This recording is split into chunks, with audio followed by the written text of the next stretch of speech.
Madam ഞാൻ super notes പറഞ്ഞ സ്ഥാപനത്തിൽ നിന്ന് ഞാനൊന്ന് പറഞ്ഞിട്ട് മേഡം ജീവിത പ്രശ്നമാണ്. ഒരു മിനിറ്റ് മേഡം പറയില്ല, ഞാനിതൊന്ന് ജസ്റ്റ് നമ്മുടെ കയ്യിൽ ജോലി കിട്ടാൻ ആവശ്യമായിട്ടുള്ള പ്രൊഡക്ട്സ് ആണുള്ളത്. മേഡം ഒന്ന് കാണാം. നമ്മുടെ കയ്യിൽ ഷുവർ ഷോട്ട് ആയിട്ട് ചോദിക്കുന്ന ക്വസ്റ്റ്യൻസ് ഉണ്ട്, എടുക്കട്ടെ? ഷെൽഫ് നിറയതാണ്. ഞാനൊരു കാര്യം മേഡം ഞാനൊന്ന് പറയട്ടെ മേഡം, കുറച്ച് സമയം എനിക്ക് താ മേഡം പ്ലീസ്. ജീവിത പ്രശ്നം അതല്ലെങ്കിൽ പിന്നെ ഒരു പയ്യന്റെ സൂപ്പർ കട്ട് ഓഫ് മാർക്ക് എത്ര, പഠിക്കേണ്ട 50 ഹോട്ട് ടോപ്പിക്ക്, പഠിക്കാനുള്ള റോഡ് മാപ്പ്, സ്റ്റഡി പ്ലാൻ എല്ലാം ഉണ്ട്, എടുക്കട്ടെ?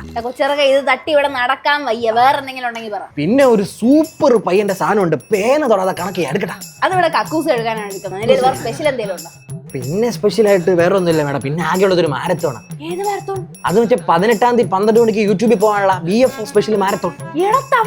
ഇത്രയും നല്ല സാധനം വെച്ചിട്ട് ഇപ്പോഴാണോ പറയുന്നേ? അത് മതിയാ? അത് എടുത്തില്ല ഏട്ടാ, യൂട്യൂബിലുണ്ട്, കണ്ടാ മതി. എന്തായാലും നീ ഇത്രയും നേരം തൊണ്ട തുറന്ന് പറഞ്ഞല്ലേ, ഞാനൊരു കാര്യം പറയട്ടെ. എന്താ മേഡം? അയ്യോ മേഡം സോറി, അലുമിനിയം നമ്മൾ എടുക്കില്ല, ക്യാഷ് ആയിട്ടാണെങ്കിൽ ഓക്കെ. അതല്ലടോ, വീട്ടിലെ പട്ടി അഴിച്ചു വിട്ടേക്ക്. പട്ടിയോ? പട്ടി എവിടെ?